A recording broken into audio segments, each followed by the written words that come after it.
Welcome back. Today we discuss about the Vaishvanara Agni within us. Murdhanam divo aratim prithivya Vaishvanara jatam agnim Kavigam samraya madhyanjana namadhanna patram janayanta devaha Vayamrihitasyagnaya tva Vaishvanaraya dhruva dhruvakshaya dhruvanam dhruvanamochyudanam achyudakshittamanesha deyodiragnaye tva Vaishvanaraya. The mantras are effective.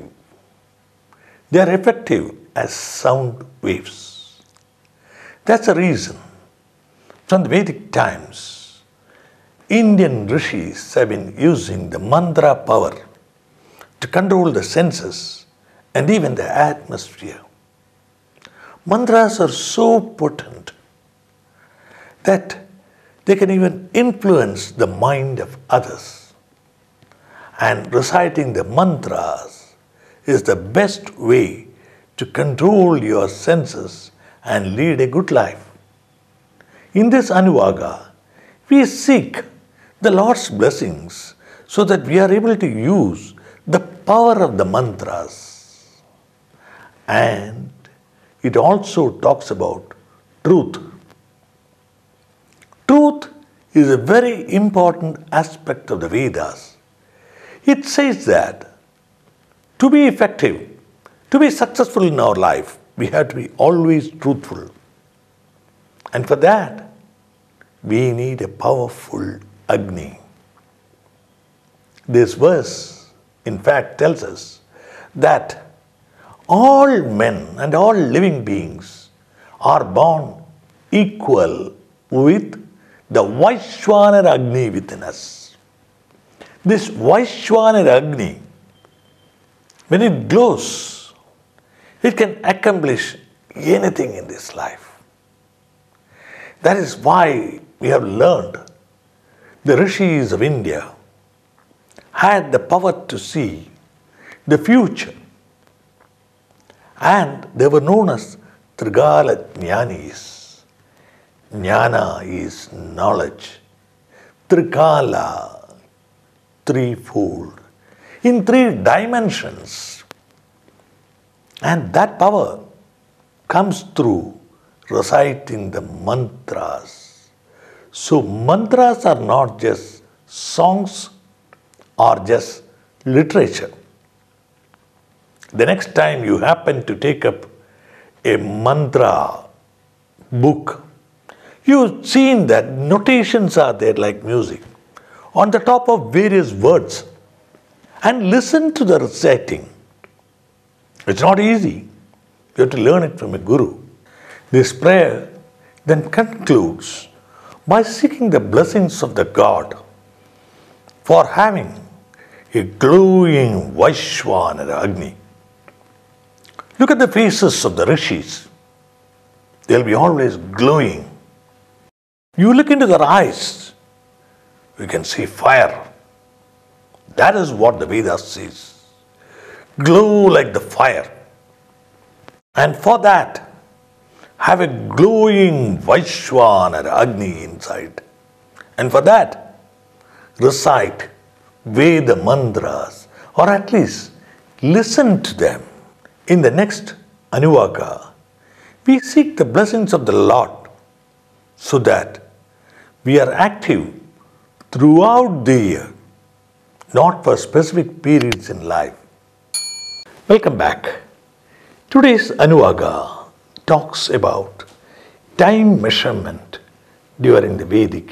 Madhusya madhavasya sukrasya sujisya nabhasya nabhasya kleshastorjasya nabhasya tahasya tapasya tapasya stopayamagrihedojitakam sarpasya gumhaspatyayatva. Indian science is contained in the Vedas. Vedas is knowledge. And in ancient India, Veda contained all the so-called branches of science, including astronomy, We didn't have a division: physics, chemistry, biology, this, that, no. The whole thing was contained in the Vedas. But unfortunately, the Western scholars, so to say, misinterpreted the Veda to show it in a poor light. They wanted to show that the Vedas are all written with no meanings and proclaimed that astronomy, medicine, physics, chemistry, all are of Western origin. India had a well-developed science of astronomy. Our Aryabhatta and all other seers, rishis, had studied time, sun, moon, and the universe and their trajectories, and came out to time measurement. It is not as though the calendar and the almanac and the time and the clock are all of Western origin. No, absolutely not. But unfortunately, in the dark period of foreign subjugation, the so-called Western scholars interpreted the Vedas to show them in a poor light. They wanted to establish that the Vedas are all barbaric languages. It is not true. Look at this verse. This is a prayer to the Lord that we have the power to be active in all the 14 lunar months. And the 14 lunar months are listed. Madhuscha, Madhavascha, like that. So we had all the tools to measure. Look at the ancient sun temple in Konark. Where did all that knowledge go? Down the line. It was purposefully destroyed. All the invaders set fire to universities like Nalanda, and all the professors called Brahmins were killed or converted to subjugate a culture.